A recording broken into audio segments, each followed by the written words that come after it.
Good afternoon to you once again. This is Talk, the Home of Common Sense with me, Julia Hartley-Brewer. Just the last item on my show before we welcome Ian Collins into the studio to find out what's on his show.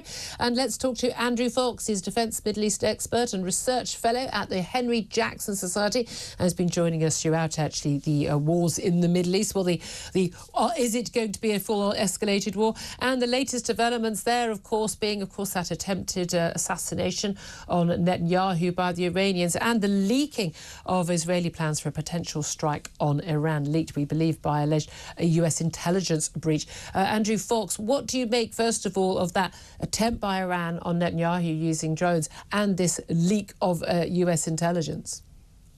Well, it's a really remarkable escalation, but it's a war, and war leaders are in scope in terms of targeting. Now, it's not a legal war under the sort of UN convention, but we're well past the point where we can safely say that Israel and Iran are at war. So, I can understand the Iranian rationale for having a go at Mr. Netanyahu. I thought he dealt with it particularly well.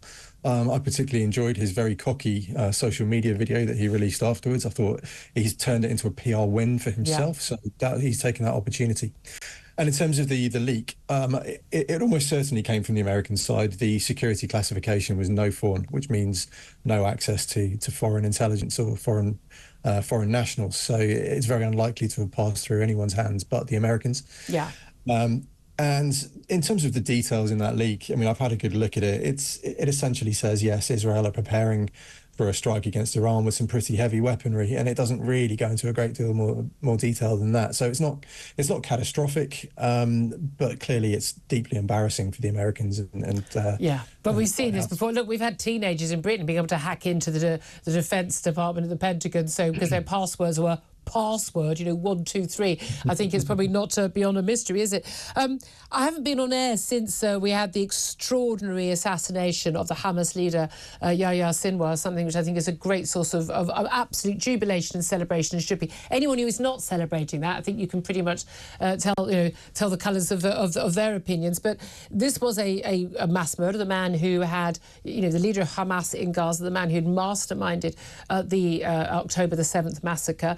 It was extraordinary, the footage, the drone footage, and he hadn't even been identified until the moment of his death, and they realised who he was. But since then, the IDF have released some extraordinary footage from the tunnels, October the 6th, of him and his family trailing through the tunnels, preparing their accommodation, but also the footage inside where he'd been living since then. Huge piles of money. His wife pictured in the tunnels with an Hermes, £20,000 bag, rich, huge amounts of money sitting there, living in, not comfort, but certainly relative comfort, but certainly also safety in those tunnels, because those tunnels are plenty big enough for every family in Gaza to live there, to be protected from the Israeli bombs. But of course, the Palestinian leadership don't want that to happen. What did you make of the circumstances of his death and what we've learned about what he was doing, these links with the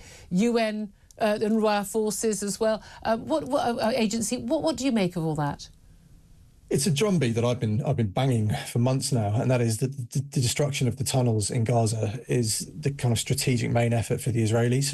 That's what they've told me, and that's why there's so much destruction in Gaza. It's not a genocide. It's simply that the tunnels are under every single building with connections to every single building. And to destroy the tunnels, that means that the stuff above it's going to get damaged as well. Yeah. And this strategy has been vindicated by the way in which Sinwar was eventually caught. The tunnel network was disrupted. He was forced to the surface to try and move from tunnel A to tunnel B, and he ran into the Israeli cordon as he was doing so, and was duly prosecuted. And it's really important to note, it wasn't an airstrike, it wasn't a special forces unit. No. It was just it was actually a battalion who are normally a training battalion who convert to being fighting soldiers during wartime. He was essentially taken out by a bunch of Sandhurst officer cadets. Yeah, no, it is incredible. But also incredible, we had the likes of Keir Starmer, Joe Biden, Kamala Harris all saying the IDF shouldn't go into Rafah, they shouldn't go in there were too many civilians, it was wrong. And yet that's where he was found, and that's why they were there. Yeah, and the Israelis have made it really clear they're just going to grind through and complete the job. And people seem to be so used to the idea of, first of all, the Israelis just doing raids where they go in for 2 weeks, come out, and then the war finishes. Or they're used to the idea of Western-style expeditionary wars of choice, where we go there because we want to, we stick in non-combat operations and we just, do counterinsurgency type stuff. And actually, the Israelis have made the very clear assessment that they are in an existential fight for their country's existence, and they are going to keep grinding through both Gaza and Lebanon until this job is completed. Genuinely, a one-word answer. Do you think Israel is going to launch an attack on Iran? Yes. Do you think they should? Yes. I think I'm with you on both of those. Andrew Fox, we'll leave that. We'll talk about this many more times, I know. Andrew Fox, thank you very much indeed for joining us. Thoughts from you, Chris Parry, as a former NATO commander, strategic forecaster. Do you agree with both those final answers from Andrew Fox? Yes, I do. But I think what's going to happen first is you may have regime change in Iran. I think the pressure on the regime is huge at the moment. They're weaker than... Well, Khamenei, he's barely got anyone left. All his Hezbollah and Hamas leaders he's been supporting and funding, they're all gone. You've got a succession crisis coming up because Khamenei is very old, on his last legs. You've got a fight between the Ministry of Intelligence and also the Iranian Revolutionary Guard. You've got 70% of people on under $10 a day. Yeah, but also, after that failed assassination attempt on Netanyahu, that completely justifies Israel making an assassination attempt on Khamenei. And let's be honest, they're rather more likely to get the job done. Chris Parry, thank you so much for joining us throughout this morning. It's been fantastic having you talking about, especially strategy. We need more of that in government, don't we?